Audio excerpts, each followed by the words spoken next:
One shouldn't let injustice go on. We came from a country that said no Jews allowed. That was Germany, to France, where they said Abale Bosch, down with the Germans, to here, and that really got to me. Right.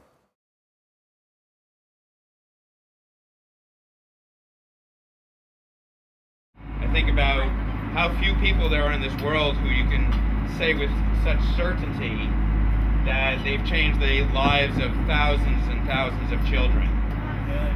And I think often about one of the children being my sister Jen, as she wanted to play Little League. So she signed up for Little League, and the next morning we got a telegram. Your daughter, Jennifer, cannot join Little League because she's a girl. We don't allow girls. They had the funniest ideas of why a girl shouldn't play baseball. And I said, I played baseball with a hard ball. I don't see why my daughter shouldn't. My parents then took it to court. And they won. So Jen missed out the first year. She always felt she should have had one more year. So all these injustices are what got to us.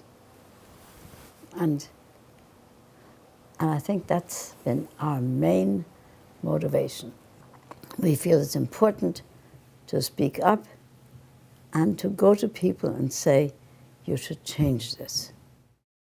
This is a business that has always dealt in the future. That's the way Alexander Graham Bell thought of it when the business was started back in 1876.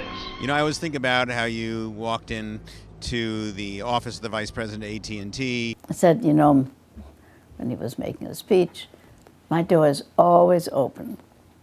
Along with some of your colleagues when you were pregnant, to talk about the fact that you and the other women were paid half as much as the men.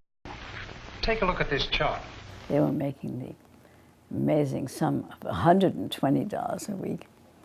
We decided that since the president had said his door was always open, we should walk through it. And so he said, well, I'm going to see about changing that. And within a year, he had made sure that all the women mathematicians had doubled their salaries.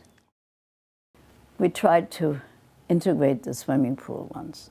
No form of recreation has greater appeal than a relaxing swim on a summer afternoon. And today they are able to enjoy the luxury of modern, up-to-date pools, if they are fortunate enough to live in a progressive community. It was a community pool. Right.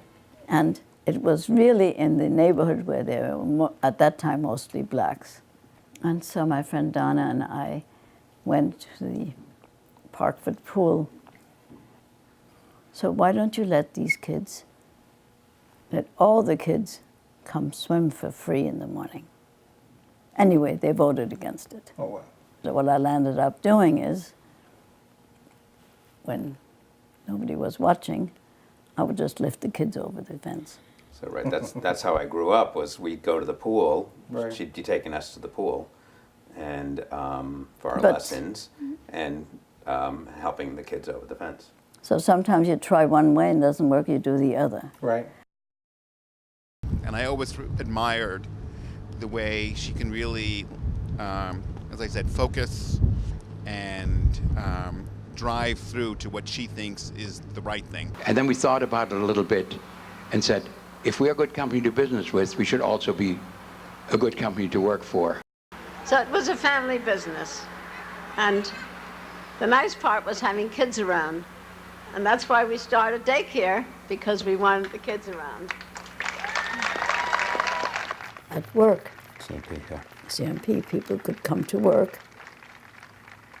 so that they, with their children, when they was 8 weeks old, they could come back to work, which was twofold. It was good because it gave the women a chance to go back to work, and it gave the women a chance to become managers.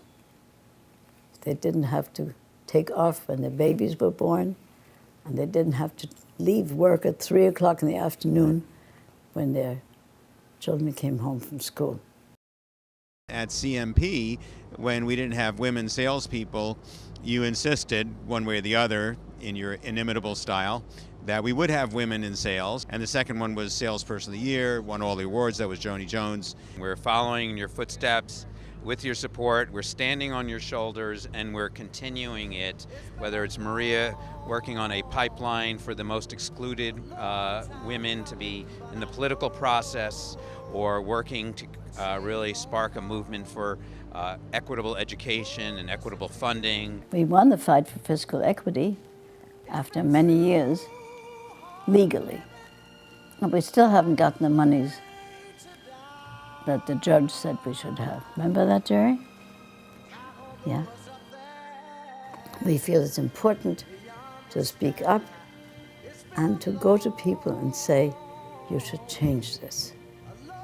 People who are in Congress, whenever somebody calls, they always bring it up, how important it is to be just and to help people get education.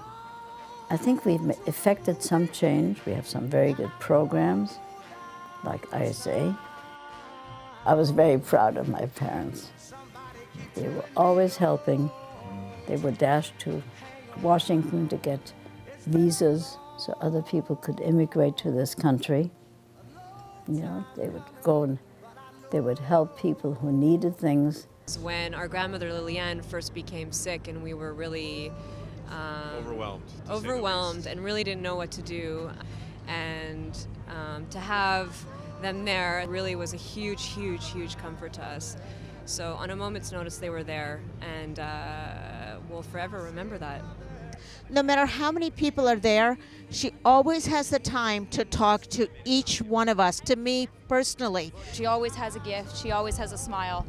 But then when you get older, you start to realize that she does that, you know, not just with us because we're her grandchildren, but with everybody. She's always helping someone, she's always looking out for the person next to her rather than herself.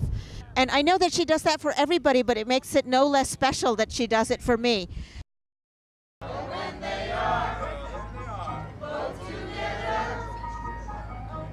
Whenever we get together as a big family, we all know that the priority is to have a good time and to work together as a family. And people are always amazed about the amount of love between all the different siblings and cousins, and or from their point of view, all the grandchildren and children and spouses. And ultimately, one of the things I've certainly picked up from my mom is the importance of goodwill, harmony, and love. And so here we are passing under the bridges, and you are a symbol of bridges, Mom. Somebody who, whether it's lifting kids over fences or breaking down barriers, you really have created possibilities and openings, and we love you and we thank you. I want to thank Jerry for always giving me the best strawberries and for being the person that I want the very best for. So we have been so fortunate to have 60 years, 9 wonderful children, 13 amazing grandchildren, just amazing. So many lovely friends, so many lovely friends.